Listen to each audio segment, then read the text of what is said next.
Benim 2 tane daha çocuk aslında büyük. Onlarda da çıktı. Evet arkadaşlar, hoş geldiniz ilk başta. Şanlıurfa Medya olarak bu günü, bu güzel günü, bu değerli günü yanımızda olduğunuz için teşekkür ederim ilk başta. Şanlıurfa Çölyak Derneği ve Türkiye Federasyonu olarak Şanlıurfa'da şu an 2370 kişi Çölyaklı kardeşlerimiz var. Tabii bugün 9 Mayıs Dünya Çölyak Günü ve Türkiye Çölyak Günü olmak şartıyla bugün bizim Çölyaklı kardeşlerimizin günü.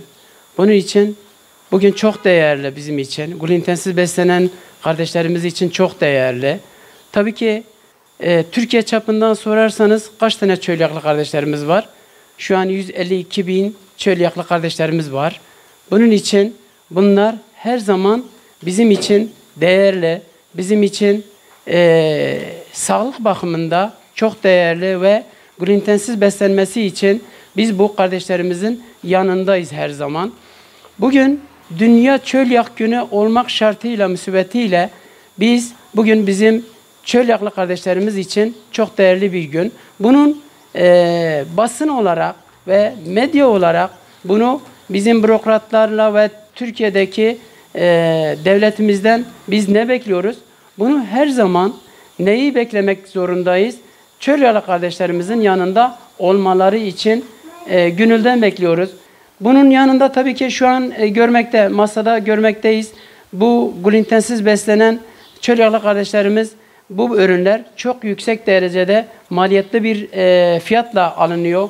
Bunun için Tarım Bakanlığı olsun, Sağlık Bakanlığı olsun, Çalışma ve Sosyal Bakanlığı olsun bunu göz önünde bulundurulmaları lazım. Bunun için her zaman bu ürünler kimler kullanıyor? Tabii ki Çölyaklı kardeşlerimiz, glutensiz beslenen kardeşlerimiz kullanıyor. Bu konuda bu ürünlerin biraz daha maliyetini düşürülmesi ve SGK ödemelerinin yükseltilmesi, şu an sorarsanız Çölyaklı kardeşlerimiz ne kadar SGK'da ödeme alıyorlar? 257 TL ile 347 TL arasında bir değişim var. Bu da 1 kilo un şu an en azından 200 TL, en yükseği 200, en düşüğü 87 TL. Bunun için bunlar göz önünde bulundurularak SGK ödemesinin yükseltilmesi, biz tabii ki Sosyal ve Çalışma Bakanlığı'ndan 1715 TL istedik. Bunun da üstünü maliyetleri biliyorsunuz. Türkiye'deki ekonominin malzemenin yükseltmesini ve yükselmesini görüyoruz. Bunun için bu malzemenin daha da düşürülmesi ve ödemelerin yükselmesini istiyoruz.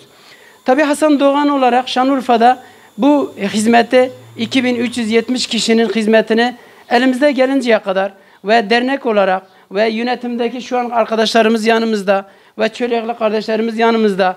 Bunlar da beraber biz Türkiye'deki yönetimdeki arkadaşlarımızdan beraber devletimizde Çölyakların yanında olması, tabii ki yanındalar ama ödemelerle ilgili, glutensiz malzemelerle ilgili daha iyi bir şekilde, çünkü neden? Bizler özel beslenen insanlarız. Çölyaklılar bizim için özel beslenen insanlar.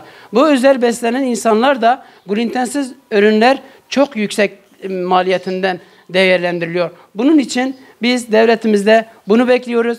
Tekrar dünyada ve Türkiye'de ve Çölyaklar nerede olursa olsun 9 Mayıs Dünya Çölyak Günü kutlu olsun. Biz her zaman o kardeşlerimizin yanındayız. Saygılarımı sunarım. Sağlıklı günler dilerim. Evet, Şanlıurfa'da Çölyak Derneği olarak Çölyaklı hastalarımıza hizmet vermekteyiz. Bu konuda başkanımız da ifade ettiği gibi bu çölyakla ilgili gıdaların çok pahalı olması neticesinde hastalarımız bu gıdaları alamamaktadır. Bu da direktmen sağlıklarını etkilemektedir. Bununla ilgili SGK ile ilgili ödemelerin yetersiz olması bu ürünleri karşılamamaktadır, fiyatlarını.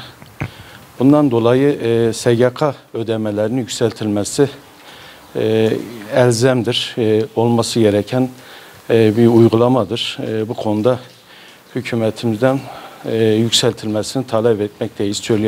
Şanlıurfa Çölyak Dernek olarak bu konuda 9 Mart Çölyak Günü'nü de bütün çölyaklı hastaların bayramını tebrik ederiz. Bu konuda sağlıklı, mutlu bir hayat yaşamalarını dileriz. Çölyak Derneği'nin kurucu üyesiyim. Sayın Başkanımız çok güzel bir çalışmalar yaptı Şanlıurfa'da. O çalışmalardan dolayı bütün Türkiye'ye yayıldı. Ve şu anda Federasyon Başkanımız Hasan Doğan Başkanımız bu çölyaklı kardeşlerimizin 9 Mayıs bayram günü, yani bayram diyelim ki inşallah bundan sonra da 9 Mayıs'ta çölyak günü olur. Türkiye'nin her tarafında yayılsın. Bir de devletimizden Allah razı olsun şu ana kadar yaptığı yardımlarından dolayı şu anda biraz eksik görülüyor. Kardeşlerimiz ürünlerin pahalı olduğu için alamıyorlar. Biraz fiyatların düşürülmesi veyahut da SSK yardımlarının biraz yükseltilmesi lazım. Teşekkür ediyorum. Tekrar 9 Mayıs Çölyak ve kardeşlerimizin bayramını kutlar. Eşyaların çoğusu pahalı olduğu için biz beslenemiyoruz. Onların düşürülmesini istiyoruz ve iyi beslenmemizi istiyoruz. Ondan dolayıyla tüm çölyaklı kardeşlerimizin bayramı kutlu olsun. SGK ödemeleri az olduğu için bunların yükseltilmesini istiyoruz. Glutensiz besleniyor. Fiyatların düşürülmesi lazım.